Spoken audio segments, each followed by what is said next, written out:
Under Section 503 of the Rehabilitation Act of 1973, businesses with at least 50 employees and $50,000 or more in federal contracts must take affirmative action to increase the number of people with disabilities that they employ.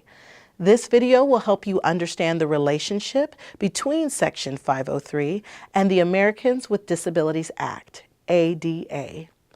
The rules implementing Section 503 encourage federal contractors and subcontractors to have at least 7% of positions in each job category held by qualified individuals with disabilities.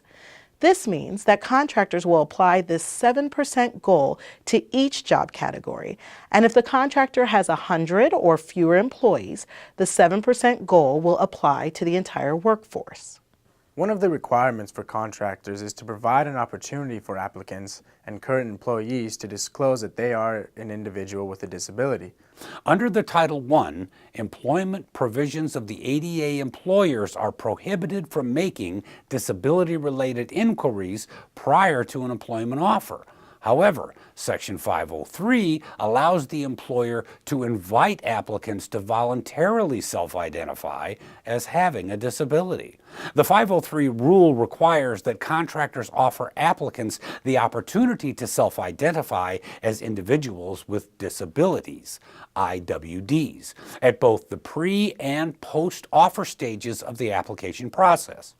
When inviting applicants to voluntarily self-identify, employers must do the following: state clearly on any written questionnaire, or state clearly orally, if no written questionnaire is used, that the information requested is used solely in connection with its affirmative action obligations or efforts, and state clearly that the information is being requested on a voluntary basis, that it will be kept confidential in accordance with the ADA, that refusal to provide it will not subject the applicant to any adverse treatment, and that it will be used only in accordance with the ADA. In order to ensure that the self-identification information is kept confidential, the information must be on a form that is kept separate from the application.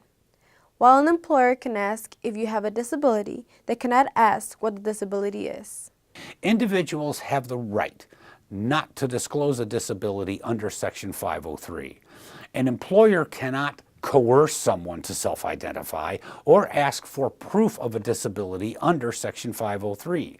However, if someone requests a reasonable accommodation under the ADA, the employer may require medical documentation to substantiate that a disability is present and that the need for the accommodation is related to the disability. If someone does not disclose their disability for the purposes of Section 503 during the application stage, they will have other opportunities to update their status.